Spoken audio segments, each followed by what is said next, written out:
el 1 de enero del año 26, medio millón de vehículos, lo cual puede suponer, pues utilizándolo en una familia, pues aproximadamente 2 millones de madrileños, a razón, pongamos, de 4 personas por vehículo, que se van a quedar sin vehículo, que lo van a tener que achatarrar, que no lo van a poder sacar de su garaje, siendo madrileños empadronados en Madrid y con el vehículo empadronado en Madrid, que repito, paga su impuesto de circulación y pasa su ITV de características técnicas y también medioambientales. Nosotros, nuestro grupo municipal de Vox en el Ayuntamiento de Madrid, decimos con orgullo, y creo que hemos sido bandera para muchísimos otros ayuntamientos de España, en la defensa de esa libertad frente a los fanatismos, y hemos logrado una sentencia histórica del Tribunal Superior de Justicia de Madrid que afirmó, entre otras muchas cuestiones, que esa ordenanza era absolutamente nula, que se había aprobado además con un grupo ilegal que fue declarado así por los tribunales y que, además, no tenía otro afán de recaudación que la mera recaudación. Estamos hablando de cerca de 300 millones de imposición de multa cada año.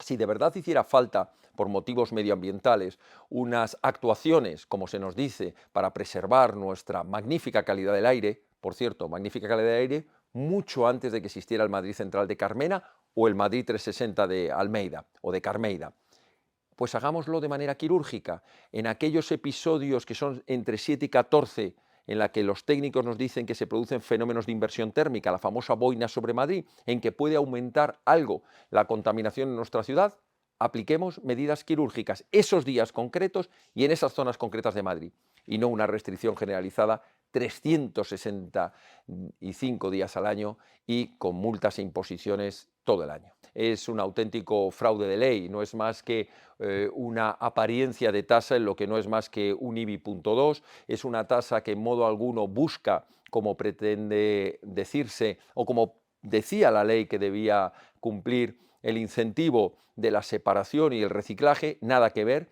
solo busca recaudar. ¿Cuánto? Pues mire usted por dónde coincide la cantidad. El señor Almeida se ve que eso de recaudar de 300 en 300 millones cada año lo tiene ya como una afición, porque creemos que además el servicio de recogida selectiva de residuos, los contenedores, la recogida a domicilio, ya se venía cumpliendo, ya funcionaban. Yo estuve el otro día con el equipo municipal visitando la planta de Valdemín Gómez, lleva funcionando muchos años, muchos años en los que no había tasa de basuras. ¿Qué nos van a decir? ¿Que ese servicio no se pagaba, que no había recogida de basuras, que los camiones y las empresas contratadas para la recogida de contenedores no se les pagaba? Lógicamente se les pagaba, luego era un servicio que ya se estaba prestando y que por tanto ya se estaba cobrando a los madrileños. ¿A través de qué? Pues como dijo la alcaldesa del Partido Popular, Ana Botella, a través del IBI. Por eso no teníamos una tasa de basuras. Vamos a combatir esta tasa, vamos a denunciar las mentiras del Partido Popular y vamos a hacer que los madrileños no se sientan expulsados de Madrid, porque entre que les expulsan por no poder circular, entre que les oprimen en su bolsillo para no llegar a fin de mes, entre los impuestos, las tasas y otros muchos temas como puede ser la delincuencia y las basuras, están haciendo muy difícil poder vivir tranquilos en Madrid. Bueno, esto lo he contestado ya en alguna entrevista, pero estoy encantado de repetirlo. A mí me causó una gran sorpresa. Yo no lo puedo entender, no lo consigo comprender. Es una decisión de esas que te dejan frío, que te dejan paralizado, porque dices, ¿a cuento de qué viene esto? Tan mal lo estaba haciendo como portavoz. Mis intervenciones resultaban rechazo. No es eso lo que yo he percibido. Y por eso la califiqué como una decisión equivocada e injusta. Yo recuerdo que dijimos desde el minuto uno que teníamos que jugar en equipo, que aquí cabía todo el mundo. Para que se me entienda, lo mismo cabía una persona que se considerara, pues no sé, más liberal y que lo que más le importasen fueran pues las cuestiones liberales, económicas, como una persona que fuera más conservadora en sus pensamientos. Cabía una persona que su mayor preocupación fueran los asuntos sociales, como otra que le preocupasen más los temas de seguridad o de soberanía nacional. Esa visión amplia nos hizo pensar en una organización que trabajaba en equipo, una organización que tomaba las decisiones de manera colectiva, y puede haber personas mucho más apasionadas en su discurso, puede haber personas mucho más tranquilas, puede haber personas que vendan más en el ámbito universitario empresarial, otros que pueden vender más en un ámbito más rural o de trabajadores de polígonos industriales. Quiero decir con esto que no importa el perfil que tenga cada uno, todos suman y todos conseguimos y conseguíamos atraer a un sector de la población. Yo ya no soy secretario general, eh, pero creo que que tengo el derecho a poder hacer esta valoración.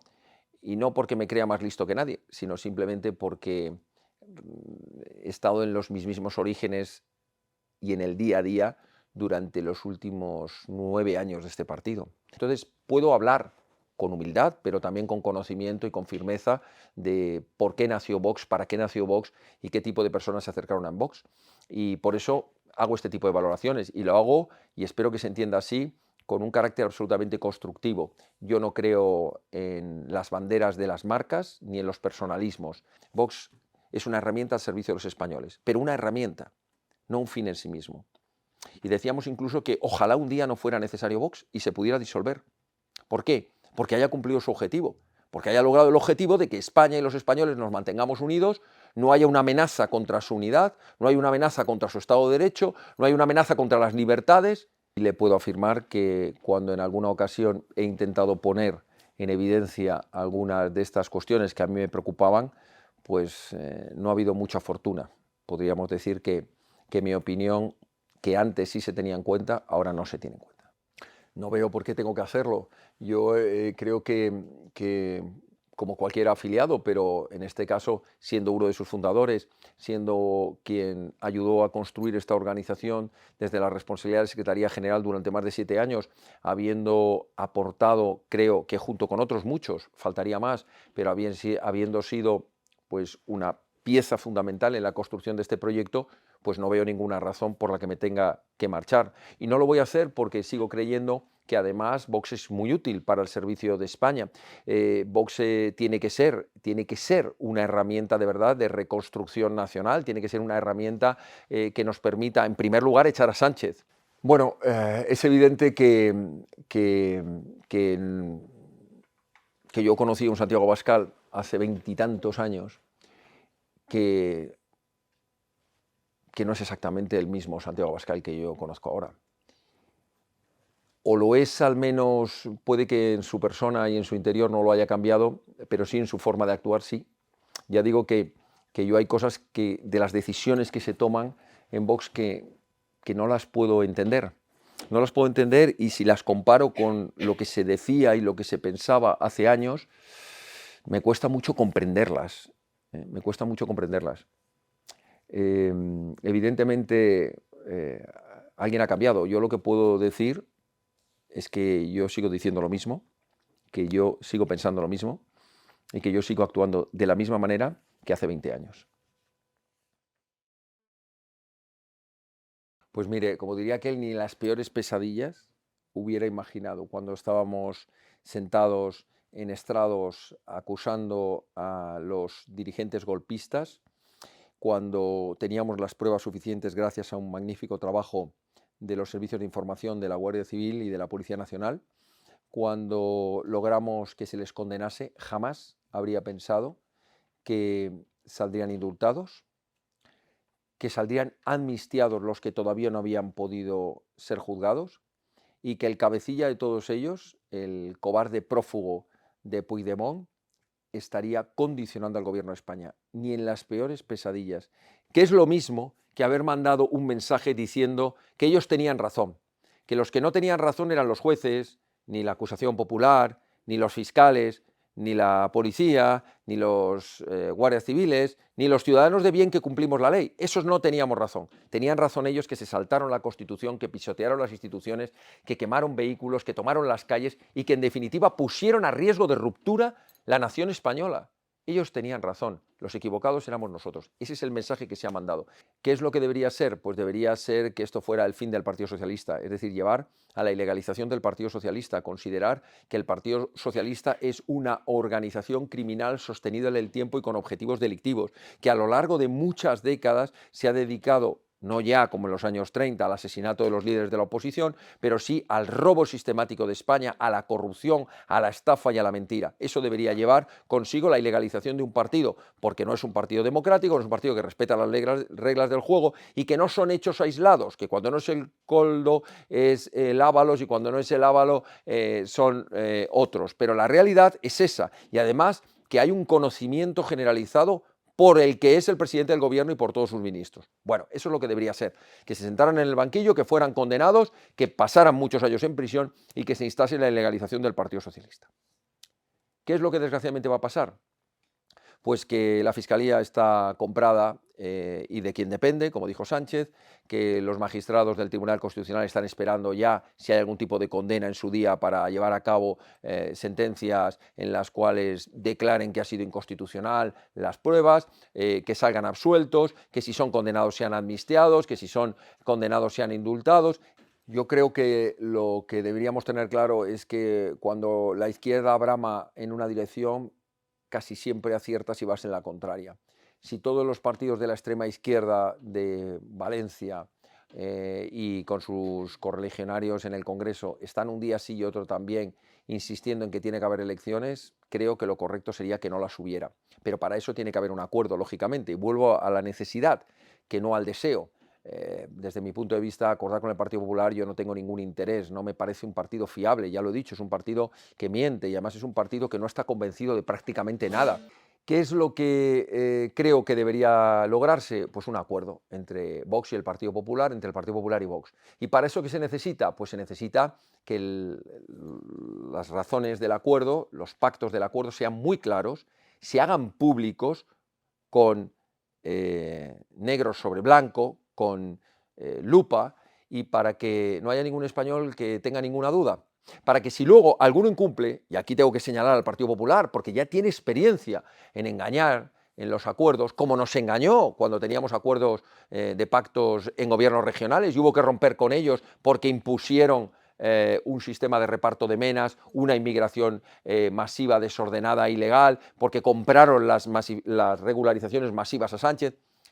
Hay que dejarlo muy claro cuáles son los motivos del acuerdo. ¿Pero de cara a quién? Pues principalmente a los votantes del Partido Popular. Porque mire, lo que ocurra en Valencia o en Extremadura o en Castilla y León en las próximas elecciones autonómicas, sin lugar a dudas puede ser un anticipo de lo que puede ocurrir cuando se convoquen las elecciones generales. No sé si en el año 26 o en el año 27. Y eso es muy importante para que los españoles sepan de quién se pueden fiar y de quién no. Lo que quiero decir con esto es que lo que no creo que sea bueno para España es darle una oportunidad a la izquierda de que pueda volver a entrar en el gobierno de Valencia, porque son unos sectarios, unos fanáticos, y eso sería malo para Valencia y malo para España. Ahora bien, tiene que lograrse acuerdos sustentados sobre posiciones muy claras, muy transparentes y muy concretas, y acuerdos de políticas reales, no de discursos, de meras declaraciones de intenciones.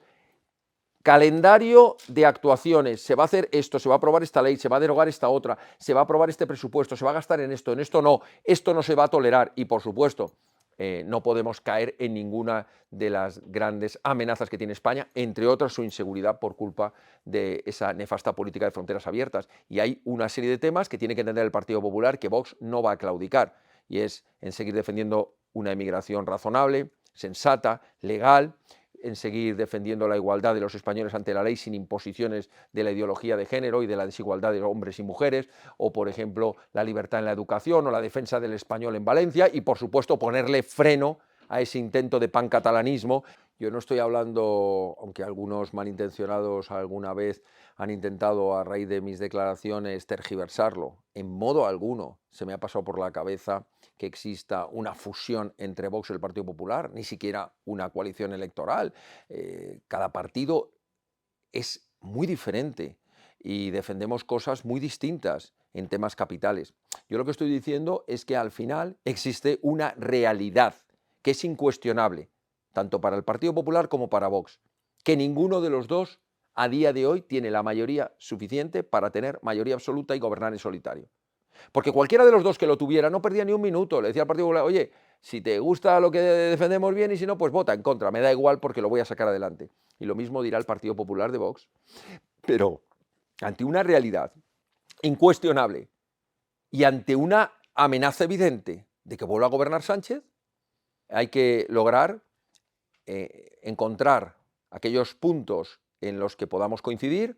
¿Qué vamos a hacer en política educativa? ¿Qué vamos a hacer en política fiscal? ¿Qué vamos a hacer en política sanitaria? ¿Qué vamos a hacer en política de seguridad en nuestras calles? Vamos a ponernos de acuerdo en medidas concretas y con un calendario concreto. Por eso digo que hace falta un esfuerzo de claridad, de transparencia, de contundencia y enseñarle con luz y taquígrafo a los españoles en qué se ha pactado el acuerdo y evitar que corramos el riesgo de que haya una repetición de elecciones en Valencia y que pueda entrar la izquierda, porque las cosas no están claras y podría volver la izquierda. Y no digo nada a nivel nacional si tuviéramos la desgracia de que Sánchez volviera a formar parte del gobierno de España.